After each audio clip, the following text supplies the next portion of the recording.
Hello and welcome to another episode of the Long-Term Space Program. My name is Scott Cook and I am the Game Master, I am the player, and I am your narrator for today.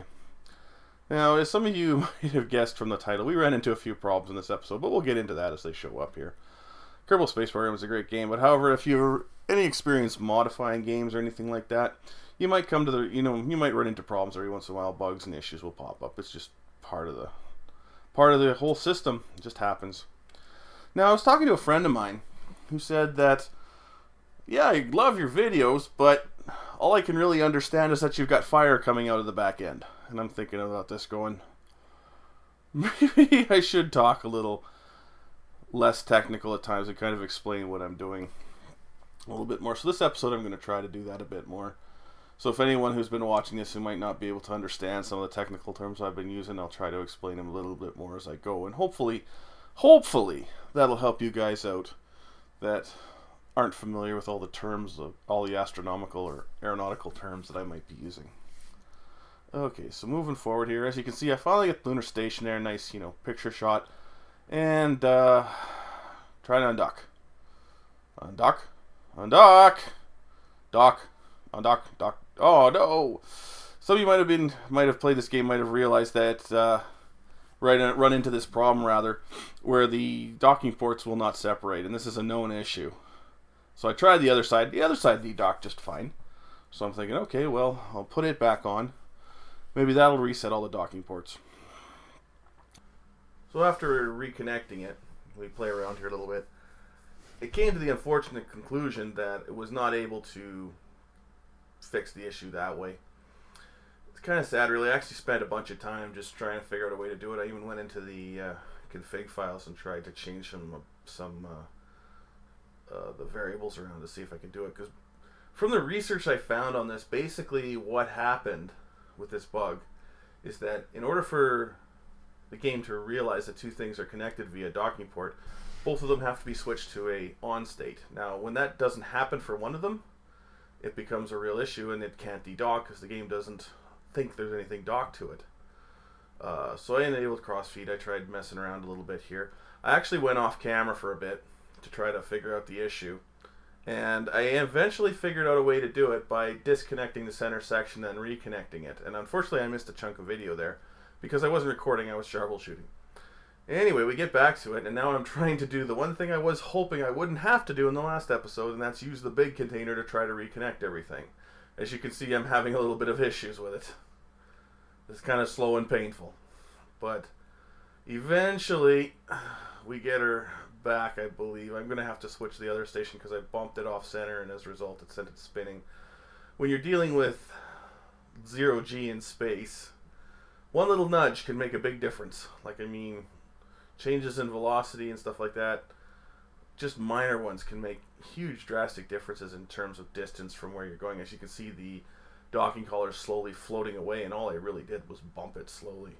But it will continue to float away because there's nothing stopping it. So now I have to get back to the tug and try to reposition this great big heavy can of fuel using just RCS thrusters on the front of the ship.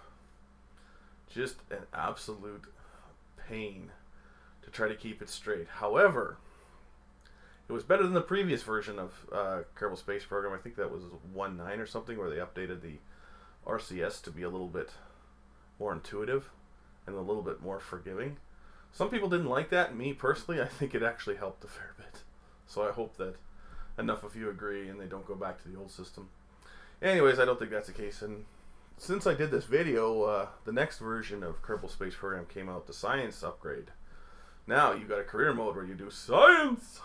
However, I played around with it. It's neat, but I really think I enjoy the game more as a sandbox. I don't really like the idea of not having all these parts I had available to create all these wonderful things. And as you can see, we got the space station back together. Yay, go me. And so I played around with it a little bit, but I don't think I'm going to do any kind of series or anything like that on it because there's a lot of people that are already. And I want to continue building my space program here. So I haven't actually upgraded to my space program game to the new version yet. I'm not sure that I will. I might wait for the next one to come out, but we'll see. Because I really don't want to break these saves and lose all this progress. With the tug disconnected, I decided, since it was on a full tank of gas, and if you guys remember my lunar truck and long hauler, lunar hauler were on the other side of the moon, just about out of fuel. There weren't enough Delta V to land it. So I sent it around and just rendezvoused with it quickly to reload both vehicles with fuel so they could both get down on the surface, as you can see here. Having to do a rear connection because I don't have a docking port on the front that's easily accessible, and I wasn't wanting to connect to that docking port on top of the truck. I kind of like designing my vehicles with a small docking port on the front center and a large docking port on the rear aft, because I find it creates, I can create chains of ships like this that, easily transport fuel and resources back and forth. It comes in quite handy. So first things first, I got to fill up the gas truck. Now most of you are asking, probably thinking, why would you do that? And the simple reason is, the game creates center of mass based upon a full tank of fuel, at least in the current iteration. So, in order to make sure that the center of mass is still in the center of the truck when I drop it to the moon, I need to make sure it's full. The fuel will still get used, and I'll put it back into the thing. But we get her done here. I had more than enough fuel to get the lunar lander landed and fill up the fuel truck. The rig that's carrying the fuel still has enough fuel in the little small radial tanks, the tanks on the outsides of the wings, to get it back to the space station to fill up one more time. From there, it's probably going to head back to Kerbin. Now, to get the truck down, I'm going to need a sky crane. If you guys remember my lunar platform that I dropped a few episodes back, it's been steadily building fuel, and I've been filling up the sky crane. And now we're going to get that sky crane out into space. Yay, take off. Quick jolt to get it away from the lunar gravity. Then we start to do our gravity turn to go around the thing. Now, this is a very inefficient vehicle, considering how I've built it. It does not have a lot of Delta V, but it does have a lot of thrust and a lot of lifting power. So it will be more than adequate for simple short journeys to drop things off and go back to the orbit. So the sky crane will find its home in orbit for the most part. I'm going to park it at the station once it's done here, but since I've actually got enough fuel in it and I've got a truck that's going to be getting dropped with a bunch of fuel in it as well, I'm just going to take this up. It's going to rendezvous with the truck once I decouple it from the lunar lander. And we're getting up to the apoapsy of about 30 kilometers now. Apoapsy, for those of you that might not be aware, is the highest point of your orbit. Meaning, as my vehicle comes off the planet and starts to create an orbit around the planet, an apoapsy is its highest point. Therefore, once you get to the highest point, you then start to come down. Now, if your orbit is fast enough, you will not actually come down on the planet, but you'll create a stable orbit, so you'll just keep circling because you're actually traveling forward and the gravity's just holding you in a stable pattern. Now, it's most efficient to do a lot of maneuvers at the apoapse or the periapse being the lowest point of your orbit. So I'm just traveling to the apoapse in the sky crane. If you look on the right hand side, you can see in my flight engineer, the top line says apoapse height and the bottom line says periapse height. And then the line after that says time to apoapse, which is about 2 minutes right now.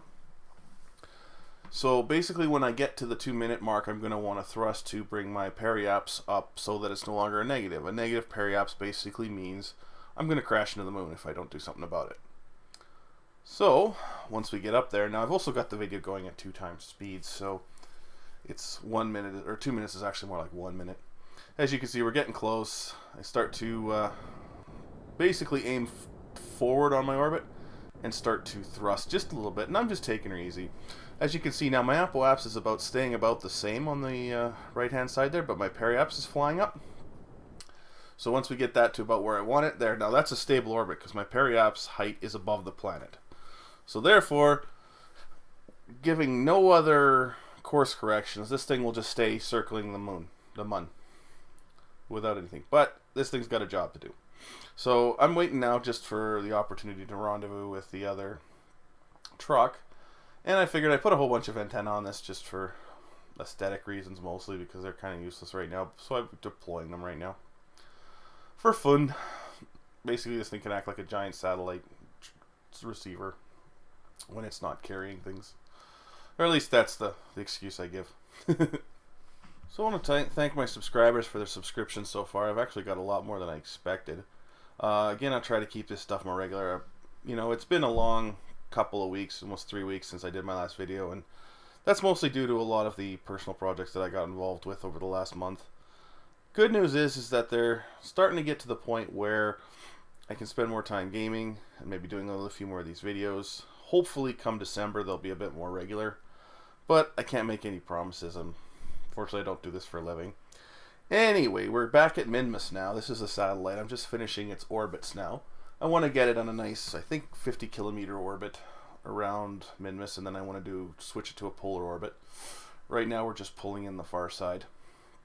Pulling down the apoapse basically, so that it's closer to 50 kilometers above the surface. Now Minmus is also much lower gravity than the Moon, so it actually provides me with the opportunity to try out some other ideas I've been doing.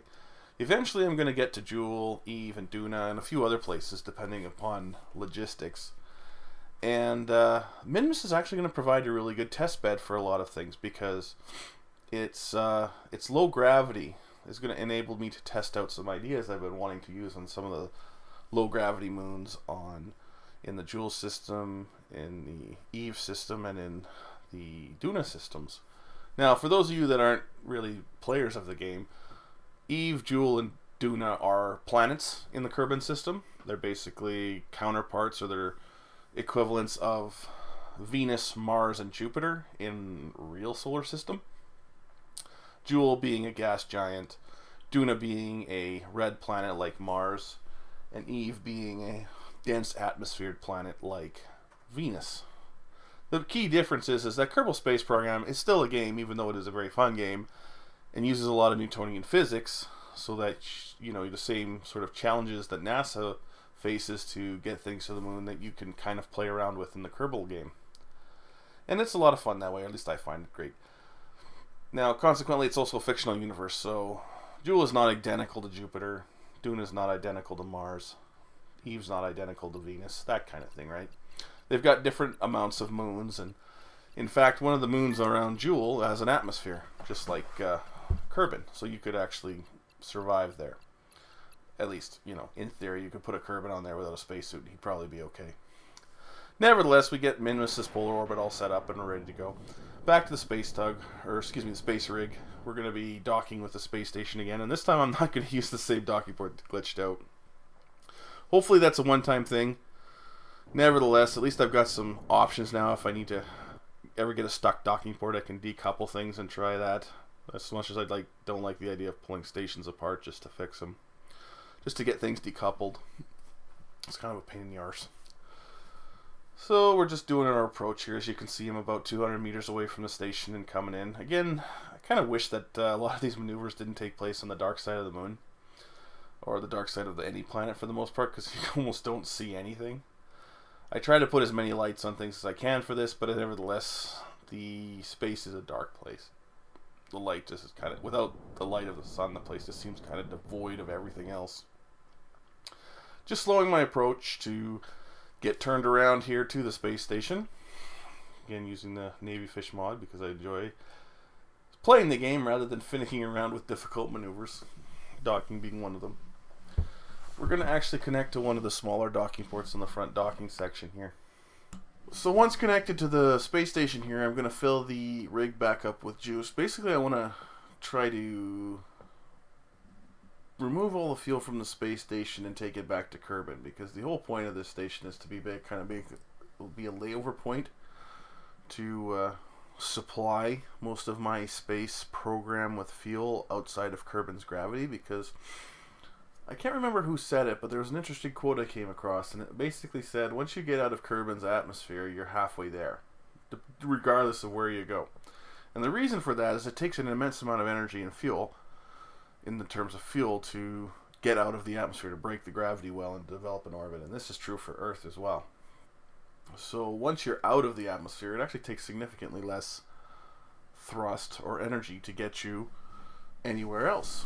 And quite frankly, coming down on a planet is actually quite easy, because the gravity can usually capture you and pull you down if you're not careful, or if you end up setting your trajectories to do that.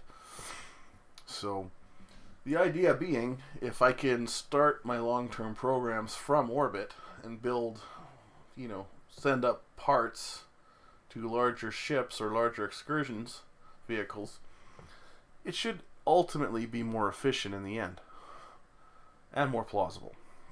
That being said, we'll see how it goes. I mean, this part of this is a game. Part of it's to try to have fun. And we'll just see if we can pull it off this way. Now, we had a successful dock, but the whole station started wiggling because I forgot to turn off the SAS, or my stabilize system. Turned it off. It still wiggled a bit, but I was kind of getting a little concerned, to be honest.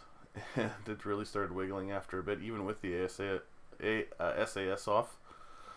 So I think I tried using Time Warp here just to quickly stabilize it, because a little trick in the game to try to deal with wobble and rotations or to get rid of them is to turn on your time acceleration. It just stops it. I do not know why. Which is why in Kerbal Space Program you won't see me using a lot of like rotating sections or anything like that, because they're more complex parts and they're mostly just for aesthetic purposes, because they don't really do anything to have rotating parts. Like a lot of science fiction and stuff like that, or even like in science fact, a lot of times anything with artificial gravity, the only way we really know how to achieve that with our current level of technology is with rotating sections or rotating vehicles. So anyways, we're getting back to the space tug here now, or excuse me, not space tug, but the lunar hauler. I'm going to decouple and leave the truck stranded in orbit. I'm sure those guys in the cab are loving this plan. And we're going to land it. We're going to come down near the Keithane station that we put down so that it can start hauling fuel. I decided to land this one first, mostly because it was under its own power. And just to get it out of the way, I didn't like a lot of stuff in my orbits. So we're coming around here, and we're going to be doing retro burns to slow down here pretty soon. Possibly again using auto landing techniques because it's just quicker, and I want to kind of get this show on the road. Been feeling kind of bad. I haven't been able to update a video in a while, so I kind of wanted to get as much packed into this one as I could in case I wasn't able to do another one for a few weeks. And yeah, just getting set up here. There, we've got a negative periap, so we're coming down. We're just arresting our velocity or slowing down so that we come down on the surface approximately where I want to. As you can see, my orbit is slowly matching my landing destination, and now we start to come in toward the planet. You're able to see the targets of the markers I've put down there. Keithane platforms there, a couple of flags, and there we go. Slowly coming in. As you can see, I've got what seems to be very little amount of fuel, but in truth it's actually way more than enough. And we're just coming down slowly. The feed out, again, night landings. Really hard to do without MechJeb because you can't see the ground. Now you can see the Keithane station there like a bright beacon. And I actually landed close enough that I'm quite happy with it. And we touch down. We can see the ground and bang. There we go. Nice stable landing. Nice wide base holding the ship up. It's out of juice, but it'll get some more as soon as it comes around. And next thing, since I got to get the truck down so that I can actually start getting fuel transported between the two. So back to the lunar sky crane. We're going to engage the rendezvous, and we're going to go pick up the truck. This will probably be the next big thing of the space program. Once we get this all on the ground, we have all the equipment on the ground we need to actually start moving fuel back to the space stations and up into orbit. It'll be a little bit of tedious work, but it's actually quite good in a lot of ways. It's a lot of fun. Now we're just going to go ahead to the time frames here, so the actual rendezvous, and there we go. We've got the truck, we've got the sky crane. Now this is a tricky maneuver. The truck barely fits in the sky crane, which is fine. I mean, I kind of designed it that way. But it gets a little scary. Like, I mean, when you start worrying about fuel displacement, especially when you've got vertical tanks and horizontal tanks, or tanks that are orientated differently, when you start getting off balance, then the ships start to want to pull in one direction when you're flying them, when you're thrusting. You have to compensate for that with RCS thrust or radio control thrust, and that can be very, very auspicious, especially when landing. If it gets off balance, it's a recipe for disaster. I've tried landing things that were off balance, and man, is it tough to even hold straight. It's a nightmare. So whenever you're designing anything in Kerbal Space Program, another good piece of advice I can give anyone, especially if you're doing anything to do with sky cranes or ships landing, drop ships, or anything like that, that basically make sure the load that you're taking down is as close to the center of mass as possible, the connection point. The docking port should always be right over top of it or right underneath it, one of the two. If it's off center, it's going to spin out of control and be next to impossible to do. Now, when I'm dealing with other planets that have atmospheres, sky cranes might not be as necessary, if necessary at all, because I can use parachutes, or I can use, some kind of drag to help arrest the landing a bit. But in the case of the Moon, Minmus, and several other planets' moons, sky cranes are almost necessary because there is no atmosphere to slow down on. You're basically just going to have to catch it, land it, and hopefully land it, and then take off again almost immediately. Alright, so we're just lining up with the truck. I'm trying to get it relatively close to, just to get it to fit inside the vehicle, inside the sky crane's legs there as nicely as possible. Again, it's not perfect, but it's good enough. As long as the center of mass is directly below the docking port on the top of the truck, we should be okay. Coming in closely here, we're getting real close. We're going to connect here in just a moment. Snap, there we go. We got her. Sky crane has connected with the truck. We are good to go. Now it should be fine. I mean, if you notice, there's legs on those struts that I've got around to, and I also designed this crane to be able to land, drop its load, and then take off again, rather than, try to hover and then drop the load, which is what some sky cranes do. If you've ever watched Curiosity's landing, or the rendering of the landing, which is available at NASA's site, I'm sure, basically what it did was it would come in as one piece. The heat shield would blow off. It would check for its landing spot to see how far off the surface it was. And then when it got to a certain point, the sky crane would fire. And this would then drop Curiosity on a set of cables approximately, I'm not sure exactly how far, but something like 6 feet of cable. And then the sky crane would drop Curiosity on the ground, and then as soon as that was done, it would fly off and crash somewhere else so that it wouldn't damage Curiosity. That's not what I intended to do with this one. As you can see here, we're coming in for a landing, and I actually wanted to land the sky crane and make it a reusable vehicle. So that's what we're doing here. Just coming down, you can see the beacons again. The lighting in this game sometimes doesn't always work as well as I'd hoped, so I could actually see what's going on below me. And for some reason, just with the timing, everything that I ended up landing was on the night side, when the moon did not have any, or we were on the dark side of the moon, away from the sun. But we're coming in, we're landing. Oop, we can see some reflection off the surface. Not a bad spot. Now, we basically land this sucker almost immediately, and then I have to drop the truck and take off again. And the reason for that is the docking port will try to magnetize the truck and pick it up again if I don't. But before we do that, we drop as much fuel as we can back into the sky crane, since we've got it here. And I'm going to do all the radial tanks first, and then the center tank, to undock and fly away almost immediately.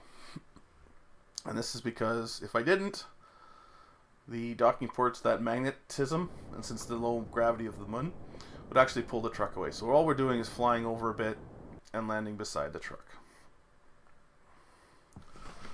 And coming down safely. Touchdown, and we're good. Perfect. So now I've got the truck here. Everything's well. We've got everything here. We're all like, woohoo, we got it, we got it. This is awesome. And we turn off the brakes and the truck will go forward. We're doing great. But it's not turning.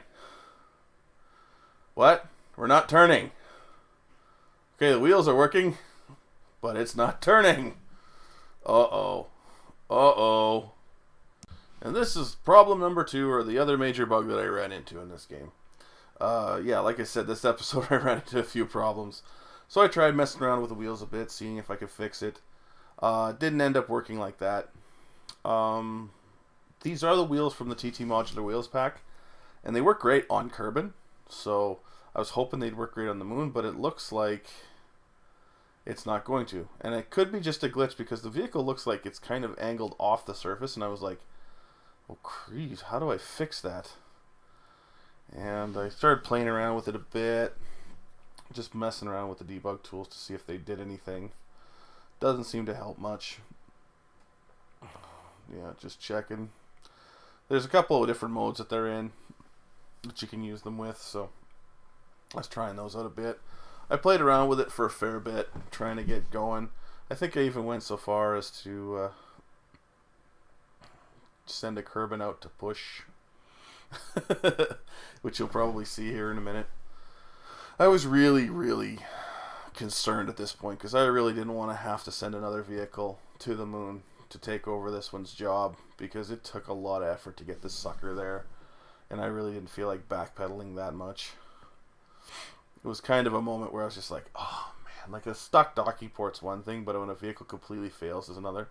So I send the Kerbin out to push, and I'm like, well, if I push the front end down, maybe that'll help. And I try thrusting straight down. Nope, didn't do anything. But at least he's happy to be there. I try fooling around a little bit, but I do end up getting this working after a bit. And what I ended up doing was unloading the vehicle and reloading it. And thankfully, after I figured that out, I was able to actually drive the vehicle. So I think I did it right here where I figured out I finally got it working. And again, I cut some footage out because it was just me troubleshooting it, and I'm not sure everyone wants to watch that. Putting the Buran arm back so that it's in its traveling position, so it's not going to catch on things and crash into stuff. And then we got to go start moving fuel around. Yep, we got our turning. Yay! And we're actually starting to get some sun. The sun is rising on the moon right now where we sit. This is awesome. Now, it looks like we're going fairly slow, but in fact, we're actually going to be moving this thing around at a good clip, and you got to be careful, because this thing will not stop fast. It is a heavy beast of a vehicle, and with low gravity and not a lot of friction on the tires, it actually takes a fair ways to slow down. I think I figured that out after the first or second trip. The only reason this one's not going so quick is because I'm actually traveling up an incline. So it looks a lot like it's a lot more controllable going up here. And that's fine for what we're doing. And there we go. We're getting up to about 7 meters a second, which is, you know, pretty good clip. Like, I could probably figure out what that translates into. And as you can see, just doing some slight turns at high speed.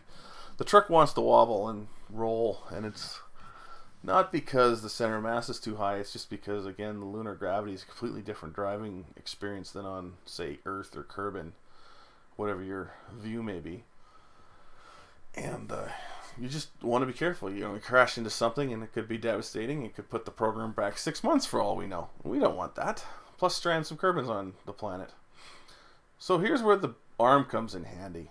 You know, I've got no docking ports to transfer fuel back and forth, and I didn't use any of the mods that just kind of auto-magically do that for you. Because, you know, I kind of, you know, that's kind of cheating in a way. But the Buran arm is very handy, and there's another arm that goes with it that's much bigger. I think it's the Canada arm in the pack. It's called the Robot Arms Pack by Laser Systems, I believe. And if I can get the tip of it close enough to one of just any section on the fuel on the station there, the landing platform, it will connect. If you look in the bottom left corner, you can see the camera that it's using to see when it's getting closer, and you know, I kind of realize I need to close that distance a little bit more, and then come to a stop and, you know, brake. As you can see here, I can magnetize now, but before I do, I wanted to make sure the truck was braking because I don't want to rip anything off. But there we go, magnetize. And we're docked. This is technically a dock. Now these arms are a little too fragile to be doing this with, you know, heavy thrusting or maneuvers in space. Like, you could move small probes around with them, but that's probably the best. And I'm just opening some satellite dishes that I left open again for aesthetic purposes because they really don't do much otherwise.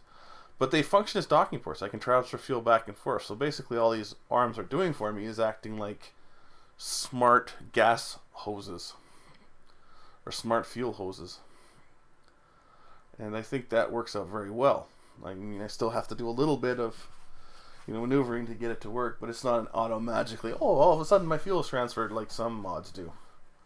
And I think that's a good solution. So we're just loading up the truck here, take its first load of fuel back to the lunar hauler so that it can start filling it up. Now the lunar hauler actually holds 3 times the fuel that the truck carries. So in order to completely fill it, the truck would have to do 3 runs back and forth. But that's fine. Yeah, and then you just demagnetize the arm, take the brakes off, and we're decoupled, and it's safe and efficient and all that awesome stuff. And we just slowly turn around here to get back the way we're going. Because we're on a bit of an incline, the truck really maneuvers slowly. But we get her rolled around here, turned around. And I gotta be careful. Going downhill now could be a recipe for disaster if you're not careful. You don't want to get going too fast because if you can't stop or you can't turn, because as soon as you turn you're gonna roll, that's a huge issue, and you do not want that. That's just a huge problem. And then again, crash, and all of a sudden you're back 6 months. You got to get another vehicle up there to do what you need to, and it's just a nightmare. I'm trying to watch my speed as we're going down the thing here, and you can see I'm getting up to 8 meters a second, even 9 meters a second, 10 meters a second, and we're coming in hot, and I'm like, uh-oh, I can't stop this. So the only thing I can do is veer off to the side of it without rolling, not rolling, there we go, and go up an incline to kind of bleed off that extra energy. And I was like, okay, point taken. Top speed is probably best to stay around 6 or 7 meters per second max. Because if I just turned on the brakes, the whole thing would probably roll, or if I turned too hard, it would roll. It's just like, oh, this thing just likes to roll. It likes to rock and roll. Anyway, so we come to a stop. I bleed off the energy, and now I can slowly get turned around here. Again, just kind of, sticking your toe in the water, trying to get a feel for it, to get an idea of what you can and can't do in this with this thing here. Driving on the moon is quite an experience, let me tell you. And going forward, I might have to stick with the stock wheels on my rovers because I want to make sure that they'll work properly, and if they do break, I can fix them. Whereas with the TT modular wheels, they're, if you break them, they are broken. You can't fix them. So I'm hoping, like, they've proven themselves to be quite tough. Like, they're not breaking, and they took a good landing and stuff like that. It's just maybe they're not designed to work on other surfaces very well. So we're just inching towards the gas lunar hauler that's going to take the fuel up to the space station when it's full. As you can see, I'm kind of watching the camera on the bottom left corner to see how close I am. Driving fairly close here, just kind of inchworming it up to be safe. Again, don't want to crash anything. There, we're pretty close, so I hit the brakes. And just manipulate the arm a little bit. And we have it magnetized. Perfect. I can start dumping fuel in there. And that's the process. I mean, it's going to work. I can start moving fuel around relatively safely. I can get her going. And we're getting up there in the video time, so we're going to call it here right away. I'm just going to finish unloading the truck, and I'm going to wish all you guys, thanks for watching. Have a great week. I hope to be back with you in another week or two with another video, but we'll see. I want to start doing some key thing stuff here right away, but we will be there. So you guys see you in the verse. Have a great time, and this is Scott Cook signing off. Thanks.